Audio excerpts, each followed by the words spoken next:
Mahatma Gandhi university എംകോമിൻ്റെ രണ്ടാമത്തെ സെമസ്റ്ററിലെ സബ്ജക്റ്റായ advanced corporate accounting, അതിലെ 5ാമത്തെ മൊഡ്യൂളായ accounting four under writers, ആ ചാപ്റ്ററിൽ brokerage and fees of managers to the issue എന്നുള്ള ടോപ്പിക്കാണ് ഈ വീഡിയോയിൽ ഡിസ്കസ് ചെയ്യുന്നത്. നമുക്ക് അറിയാവുന്നതുപോലെ തന്നെ ഒരു പബ്ലിക് ലിമിറ്റഡ് കമ്പനിയുടെ ഷെയർസ് അല്ലെങ്കിൽ ഡിബഞ്ചേഴ്സ് അത് പബ്ലിക് ഇഷ്യൂ നടത്തുന്ന സമയത്ത് ആ ഷെയറുകൾക്ക് മിനിമം സബ്സ്ക്രിപ്ഷൻ ഉറപ്പാക്കുന്നതിന് വേണ്ടി ബ്രോക്കർമാരുടെ സേവനം, സ്റ്റോക്ക് എക്സ്ചേഞ്ചുകളിൽ ട്രേഡ് ചെയ്യുന്ന അല്ലെങ്കിൽ സ്റ്റോക്ക് എക്സ്ചേഞ്ചുമായിട്ട് ബന്ധപ്പെട്ട് പ്രവർത്തിക്കുന്ന സ്റ്റോക്ക് ബ്രോക്കർമാരുടെ സേവനം കമ്പനികൾ തേടാറുണ്ട്. അത്തരം ബ്രോക്കർമാർ ഷെയറുകളുടെ അല്ലെങ്കിൽ ഡിബഞ്ചറുകളുടെ പബ്ലിക് ഇഷ്യൂവുമായി ബന്ധപ്പെട്ട് കമ്പനിക്ക് ചെയ്തു കൊടുക്കുന്ന പ്രധാനപ്പെട്ട സേവനം എന്ന് പറയുന്നത് കമ്പനിക്ക് വേണ്ടി കമ്പനിയുടെ ഷെയർസിനും അതുപോലെ തന്നെ ഡിബഞ്ചേഴ്സിനും ആവശ്യമുള്ള സബ്സ്ക്രിപ്ഷൻ കളക്ട് ചെയ്യുക, അത് പ്രൊക്യൂർ ചെയ്യുക എന്നുള്ള സേവനമാണ് ബ്രോക്കർമാർ കമ്പനിക്ക് ചെയ്ത് കൊടുക്കുന്നത്. കമ്പനി ഷെയർസോ അല്ലെങ്കിൽ ഡിബഞ്ചേഴ്സോ പബ്ലിക് ഇഷ്യൂവിലൂടെ ജനറൽ പബ്ലിക്കിന് ഓഫർ ചെയ്യുന്ന സമയത്ത് ഇത്തരം ഷെയർസിന് അല്ലെങ്കിൽ ഡിബഞ്ചേഴ്സിന് ആവശ്യമുള്ള സബ്സ്ക്രിപ്ഷൻ അത് കമ്പനിക്ക് വേണ്ടി കളക്ട് ചെയ്യുക എന്നുള്ള ആ ഒരു ജോലിയാണ് കമ്പനിക്ക് വേണ്ടി സ്റ്റോക്ക് ബ്രോക്കർമാർ ചെയ്യുന്നത്. ഇങ്ങനെ കമ്പനിക്ക് വേണ്ടി കമ്പനിക്ക് ആവശ്യമുള്ള സബ്സ്ക്രിപ്ഷൻ അത് കളക്ട് ചെയ്യുന്നതിന്, അത് പ്രൊക്യൂർ ചെയ്യുന്നതിന് പകരമായിട്ട് അവർക്ക് ബ്രോക്കറേജ് എന്ന് പറയുന്ന പ്രതിഫലമാണ് കമ്പനി അവർക്ക് കൊടുക്കുന്നത്. കമ്പനിക്ക് അവർ നൽകുന്ന ഇത്തരം സേവനത്തിനുള്ള പ്രതിഫലം, റെമ്യൂണറേഷൻ, ബ്രോക്കറേജ് എന്നുള്ള പേരിലാണ് അറിയപ്പെടുന്നത്. നമ്മളിവിടെ പ്രത്യേകം ശ്രദ്ധിക്കേണ്ട ഒരു കാര്യം എന്ന് പറയുന്നത് അണ്ടർ റൈറ്റേഴ്സും അതേപോലെ സ്റ്റോക്ക് ബ്രോക്കർമാരും തമ്മിലുള്ള പ്രധാനപ്പെട്ട വ്യത്യാസം എന്ന് പറയുന്നത്, സ്റ്റോക്ക് ബ്രോക്കർമാർ കമ്പനിക്ക് ആവശ്യമുള്ള സബ്സ്ക്രിപ്ഷൻ അത് പ്രൊക്യൂർ ചെയ്യുന്നു അല്ലെങ്കിൽ അത് കളക്ട് ചെയ്യുന്നു. അല്ലാതെ അണ്ടർ റൈറ്റേഴ്സ് ചെയ്യുന്നത് പോലെ ഈ കമ്പനിയുടെ ഷെയർസോ അല്ലെങ്കിൽ ഡിബഞ്ചേഴ്സോ സ്റ്റോക്ക് ബ്രോക്കർമാർ സബ്സ്ക്രൈബ് ചെയ്യുന്നില്ല. കമ്പനിക്ക് ആവശ്യമുള്ള സബ്സ്ക്രിപ്ഷൻ കളക്ട് ചെയ്യുക, അത് പ്രൊക്യൂർ ചെയ്യുക, പ്രൊക്യൂർമെൻറ്റ് ഓഫ് സബ്സ്ക്രിപ്ഷൻ എന്നുള്ള ആ ഒരു സേവനം മാത്രമാണ് ബ്രോക്കർമാർ കമ്പനിക്ക് ചെയ്ത് കൊടുക്കുന്നത്. എന്നാൽ നേരെ മറിച്ച് അണ്ടർ റൈറ്റേഴ്സ് ആണെങ്കിൽ അവർ കമ്പനിയുടെ ഷെയർസ് അല്ലെങ്കിൽ ഡിബഞ്ചേഴ്സ് സബ്സ്ക്രൈബ് ചെയ്തുകൊണ്ട് കമ്പനിക്ക് ആവശ്യമുള്ള മിനിമം സബ്സ്ക്രിപ്ഷൻ അവർ എൻഷുർ ചെയ്യുന്നു. ഇതുമായിട്ട് ബന്ധപ്പെട്ട് ബ്രോക്കർമാർ കമ്പനി കൊടുക്കുന്ന റെമ്യൂണറേഷനാണ് ബ്രോക്കറേജ്. അണ്ടർ റൈറ്റേഴ്സിന് അവർ ചെയ്യുന്ന ജോലിക്ക് ഉള്ള പ്രതിഫലമായിട്ട് കൊടുക്കുന്ന റെമ്യൂണറേഷനാണ് അണ്ടർ റൈറ്റിംഗ് കമ്മീഷൻ. ഇതിൽ ബ്രോക്കറേജുമായി ബന്ധപ്പെട്ട് ചില കാര്യങ്ങൾ നമ്മൾ പ്രത്യേകമായി ശ്രദ്ധിക്കേണ്ടതുണ്ട്. അത് എന്തൊക്കെയാണ് എന്ന് നമുക്ക് നോക്കാം. അതിൽ ഒന്നാമത്തെ പ്രധാനപ്പെട്ട പോയിൻ്റ് എന്ന് പറയുന്നത്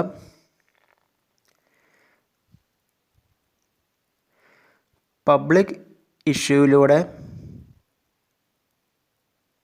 ഇഷ്യൂ ചെയ്യുന്ന എല്ലാ ഇൻഡസ്ട്രിയൽ സെക്യൂരിറ്റീസിനും പരമാവധി കൊടുക്കുന്ന ബ്രോക്കറേജ് എന്ന് പറയുന്നത് 1.5% ആണ്. ഈ പറയുന്ന സെക്യൂരിറ്റീസ്, അതായത് ഷെയർസ് അല്ലെങ്കിൽ ഡിബഞ്ചേഴ്സ്, അത് അണ്ടർറൈറ്റ് ചെയ്താലും ചെയ്തില്ലെങ്കിലും പബ്ലിക് ഇഷ്യൂ മുഖാന്തരം ഇഷ്യൂ ചെയ്യപ്പെടുന്ന എല്ലാത്തരം ഇൻഡസ്ട്രിയൽ സെക്യൂരിറ്റീസിനും ബ്രോക്കറേജ് ഇനത്തിൽ കൊടുക്കാവുന്ന ഫീസ് എന്ന് പറയുന്നത് പരമാവധി 1.5% ആണ്.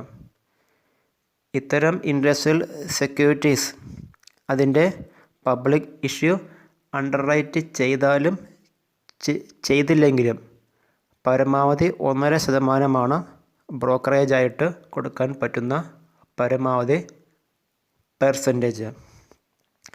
രണ്ടാമത്തെ പ്രധാനപ്പെട്ട പോയിൻ്റ് എന്ന് പറയുന്നത് കമ്പനിക്ക് വേണ്ടി ബ്രോക്കർമാർ സബ്സ്ക്രിപ്ഷൻ അത് പ്രൊക്യൂർ ചെയ്യുന്നതുമായിട്ട് ബന്ധപ്പെട്ട്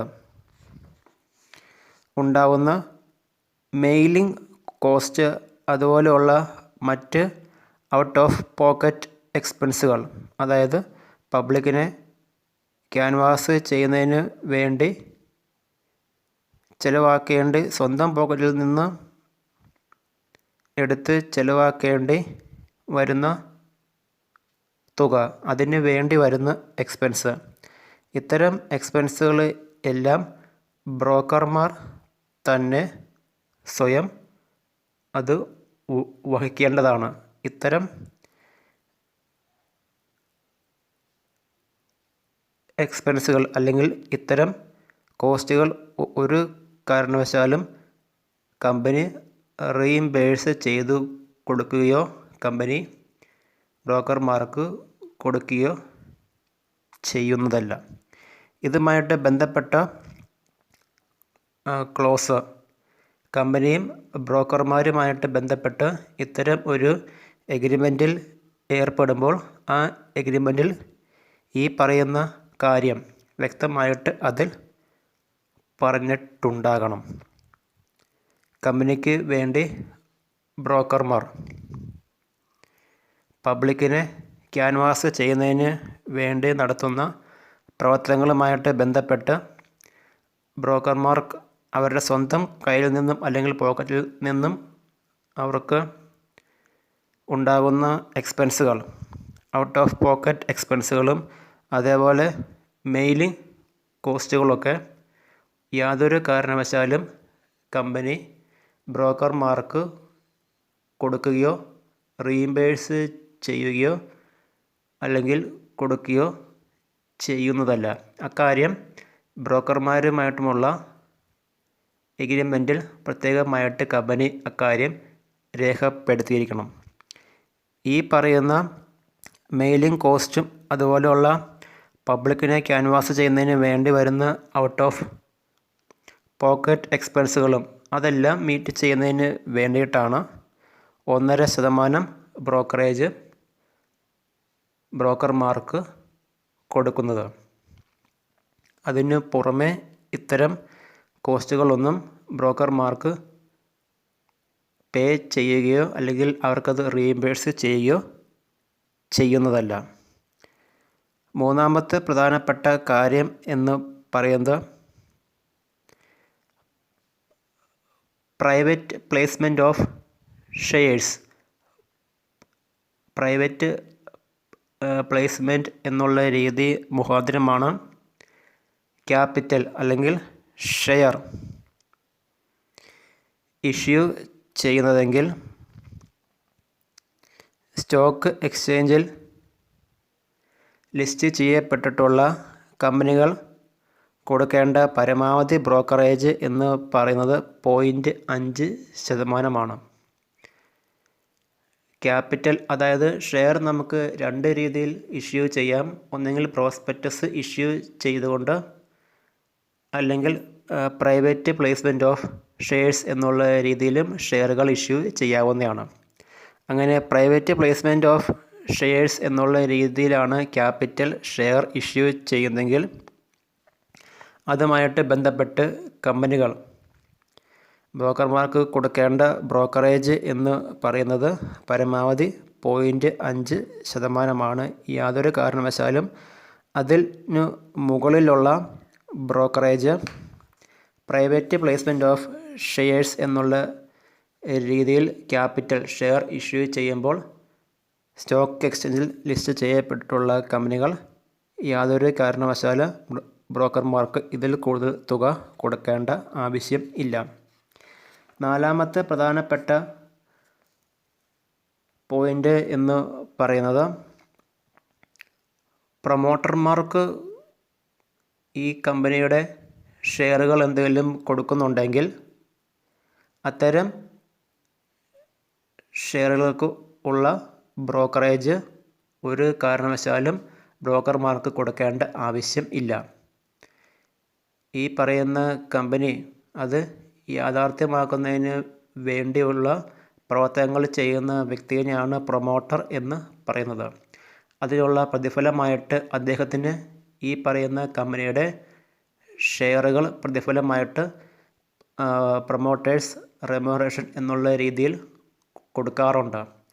അങ്ങനെ പ്രൊമോട്ടർക്ക് അദ്ദേഹം ചെയ്ത സേവനങ്ങളുടെ പ്രതിഫലം എന്നുള്ള രീതിയിൽ ഈ കമ്പനിയുടെ ഷെയറുകൾ എന്തെങ്കിലും കിട്ടുന്നുണ്ടെങ്കിൽ അത്തരം ഷെയറുകൾക്ക് യാതൊരു കാരണവശാലും ബ്രോക്കർമാർക്ക് കൊടുക്കേണ്ട ആവശ്യം ഇല്ല. അതുപോലെ അവസാനത്തെ പോയിൻ്റ് എന്ന് പറയുന്നത് no brokerage will be paid when the applications are made by the institutions or banks against their underwriting commitments എന്നുള്ളതാണ് അഞ്ചാമത്തെ പ്രധാനപ്പെട്ട പോയിൻ്റ്. അതായത് ഈ പറയുന്ന സ്ഥാപനങ്ങൾ അല്ലെങ്കിൽ ബാങ്കുകൾ പോലെയുള്ള സ്ഥാപനങ്ങൾ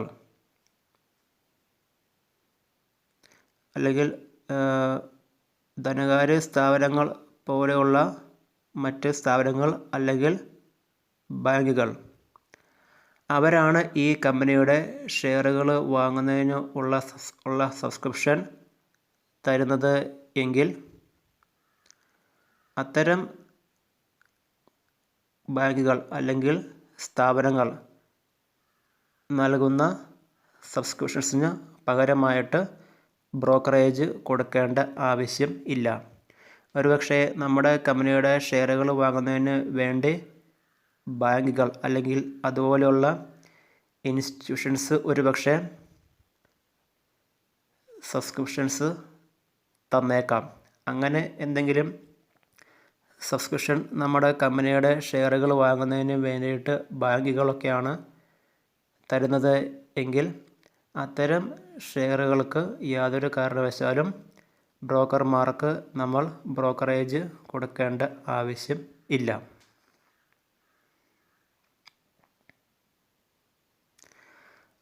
അതുപോലെ തന്നെ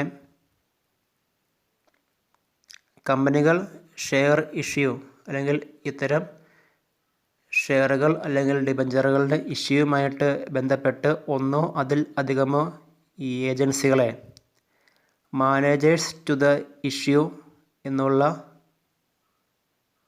പേരിൽ അപ്പോയിൻ്റ് ചെയ്യാറുണ്ട്.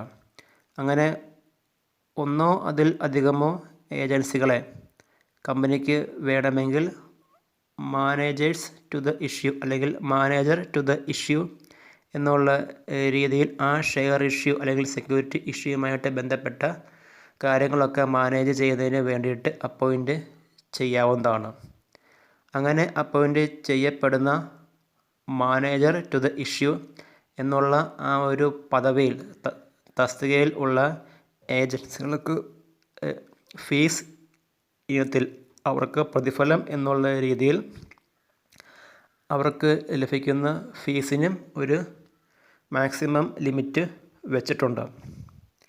5 കോടി രൂപ വരെയുള്ള ഷെയർ ഇഷ്യൂ ആണ് എങ്കിൽ 0.5% ആണ് മാനേജർ ടു ദ ഇഷ്യൂവിന് ഫീസ് ഇനത്തിൽ ലഭിക്കുന്ന പ്രതിഫലം.